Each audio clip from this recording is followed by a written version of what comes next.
það megi ekkert lengur, það var nú klassísk sko, Vóki leifir ekkert lengur, það bara allir ráðast á eitthvað. Ef ykkur segir, út af þessu, mér hefur ekki fundist vera svona cancel-kultúr bara í svona opinberu umræðu, auðvitað hefur verið eitthvað svona mál þar sem menn var í cancel, en sko í opinberu umræðu, það má ekkert segja neitt. Ég er bara ósammála. Mér finnst bæði mega segja ýmislegt og mér finnst allir hafa sagt eitthvað, skilurðu, en orð og hugmyndir hafa afleiðingar. Þannig að ef þú ert, notum þetta bara þetta eldfima orð, bara rasisti eða eitthvað, og þú segir eitthvað, eða bara, nei, við tökum annað dæmi, bara eins og Stefán Einar daginn, hana Nönnu. Mátti hann segja þetta? Já.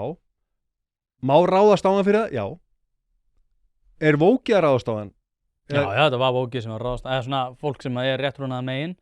Býtu, má ekki alveg láta hann heyra það? Jú, enda hann var okkur, hann ætlaði að segja brandar sem klikkaði örugglega, eða bara, þú veist, já, allan að, mér sjálfsagt að sé sagt á móti þessu, en þá er einhvern veginn það upplifað sem eitthvað vók og hann megi ekkert segja neitt. Ég skil ekki, það bara, hann sagði eitthvað, það kannski náði vel inn til margra og fullt af fólki kannski hlóða þessu og finnst það skemmtilegt, en svo voru fullt af fólki móðgað eða finnst það ósmekklegt. Þetta er bara eðlilegt. Ég bara hata þetta alltaf þegar það fer þessi múgæsingur í það að reyna einhvern veginn að kveða fólki úti með því að kalla ógeð og þetta út. Líka þegar Þórður Snær það kom upp hérna mál hans með þýska stálið það hvernig hann hafi verið að tala konur. Hver er til dæmis afstæðan þín til þess? Myndirðu segja það sama þegar þú nefnir Stefánuna sérstaklega? Núna myndi einhver segja hérna já, Þórður Snær og hann var hérna fyrir einhverjum árum með þýska stálið. Já, var það bloggið hans? Já. Nei, ég bara fylgdist með þessu núna fyrir kosningarnar. Þetta kemur upp, komið þetta ekki upp hjá Stefán Einari? Jú. Já, kemur upp og mér finnst sjálfsagt að hann svari fyrir þetta. Hins vegar þetta orðið langu tími, það hefur ýmislegt breyst, það hefur verið talað um mig sem sjálfstæðismann. Það kannski eitthvað spurning að vera eftir. Nei, það meina sjálf samfylkingin.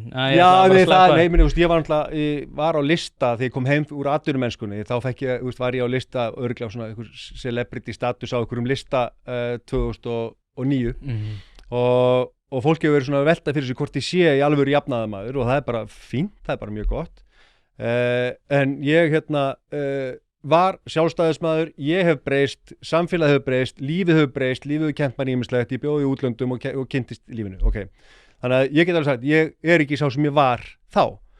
Hann hafði skrifað eitthvað fyrir mörgum árum, skilurðu, sem ég held að hans í fyrstur að viðurkenna hafi verið mjög ósmekklegt, hvort að hann þurfti að líða fyrir það eða ekki, það er bara hans. Hvort að hann vilji taka hennar slagið ekki. Ég átta mikið á því, sko. Nei, en, þú veist, ég bara hati þetta allt og ég man að hægri menninni voru líka pirraður út í mig og ég tók upp hanskan fyrir Þór Snæ og sagði bara hann á ekki að hætta, þetta er bara algjört della, mér finnst þetta allt óþolandi.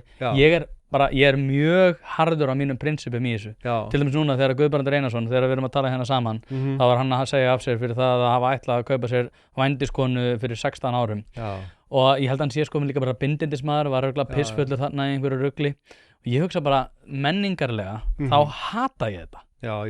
Ég þoli ekki bara þegar einhver skýtur upp á bak að við séum fyrir strax í það bara, hvernig ætlar hann að hætti vinnunni, hvernig ætlar hann að missa lifibrauðið og þetta er svo sjúkt mentality, sko. Já, burt sér frá þessum dæmum sem við erum að nefna núna. Þú veist, opinber eða kjörni fulltrúar.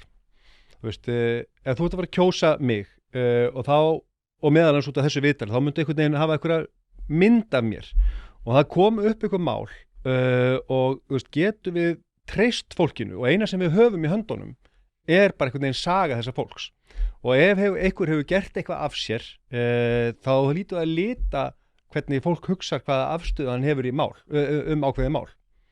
Skilurðu? Þannig að þetta hefur alveg, þú veist, ég skil alveg þú bara, fyrirgefum þetta allt, bara fuck it, þetta er bara búið og gert, höldum áfram.